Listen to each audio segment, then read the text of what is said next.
Hey guys, this is Progobis from EMP, and today I'm going to address something that many players wonder about, and it has to do with bending.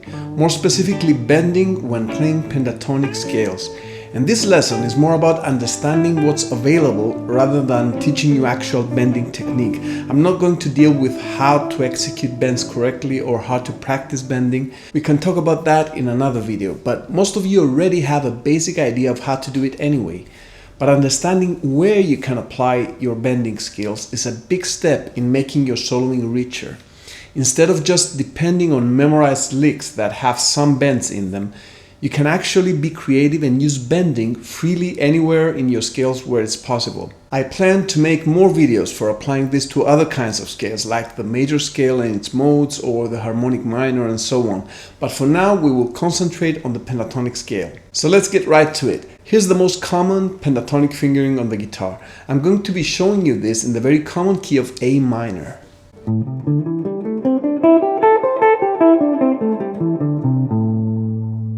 If you have studied SFS, the string fragment system, with me, you can think of this in terms of string fragments, and that will help you translate what we learned to every other pentatonic fingering. So we have SF1, SF2, SF3, SF4, and SF5, and then SF1 again. If you don't know about SFS, then you can still follow what we learn in this lesson, but I highly recommend that after you finish watching this, you sign up for the free SFS Pentatonics crash course and learn this system. It will change the way you look at scales forever. It's a system that allows you to play everywhere on the fretboard without ever having to memorize scale shapes again. Instead, you learn to stack these string fragments and create fingerings on the fly. But let's get back to bending. In theory, you can bend any note in a scale as long as you bend up to the next note in that scale. So let's begin with the lowest note. If I wanted to bend the first note on SF1, I would need to bend up 3 semitones to reach the next note. You could possibly also make a smaller bend, but then you would need to know what the underlying mode is to do that correctly, and it would change the sound from a pentatonic to a 7-note scale. So we don't want to deal with those options in this lesson. To stay in the A minor pentatonic scale, I would need to bend up the equivalent of 3 frets. So let me try to do that.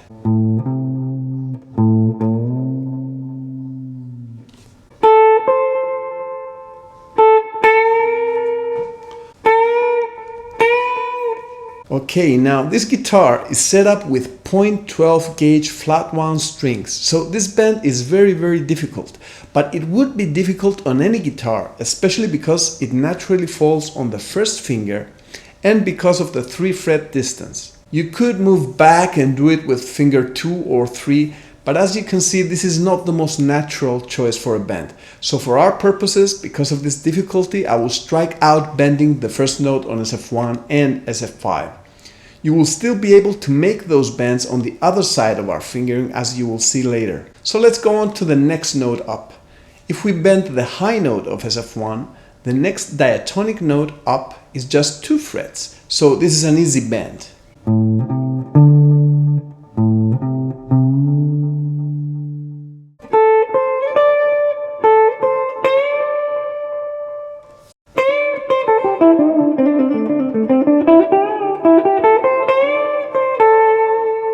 Let's go to SF2. Here we have 2 bending options for the first note. A half bend gets us to the blue note. That's the one marked with the B in the diagram.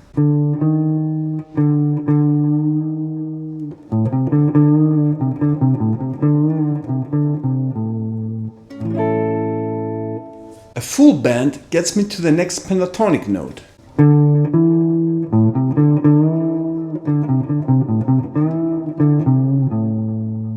Now you can go back and use your second finger if needed, or you can do it with the first finger if it's doable on your guitar. Things are different for the top note of SF2. This one requires a 3 fret bend like we saw in the beginning, but this time you could use your third finger without having to move too much, and the third finger is strong and can also be supported by fingers 1 and 2. So this is a more playable 3 fret bend than what we saw in the beginning, but most players would again choose to avoid it because of the difficulty. Players that tune the guitar a semitone lower can handle these kinds of bends more easily because of the reduced tension. The same goes for shorter scale guitars.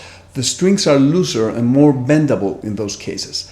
But let's go on to SF3. Here we have a 2 fret wide bend on the first note and again a 3 fret bend on the top note. So the same things apply as in the previous string. Once again, players with high tension strings may choose to avoid this because they're kind of tough.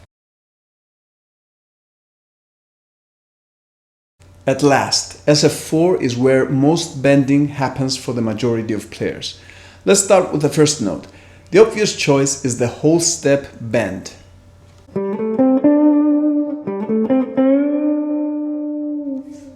But if you're playing blues, especially over blues with dominant chords, you can actually bend a half step or even a quarter tone.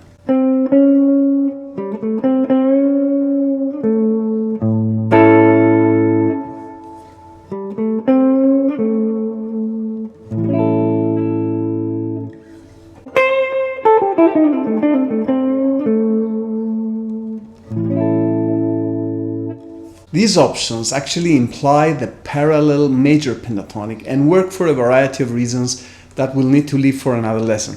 But if you try them in a context that is not bluesy, then it would probably not sound so good. So you can consider these as extras for special occasions. The top note of SF4 is also very interesting. You can bend it a half step up to the blue note,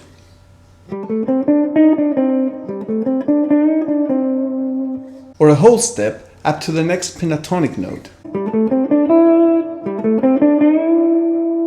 These two bends on the top note of SF4 make up like 90% of all the bending done in guitar history.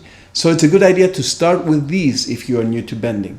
In fact, many good players use only these two bends and still sound great. So if you don't want to invest too much time practicing bending, you can just learn these two. Let's go to SF5. As we said, bending the lowest note is a tough option and unusable for most players, but the top note is an easy and actually very common bend.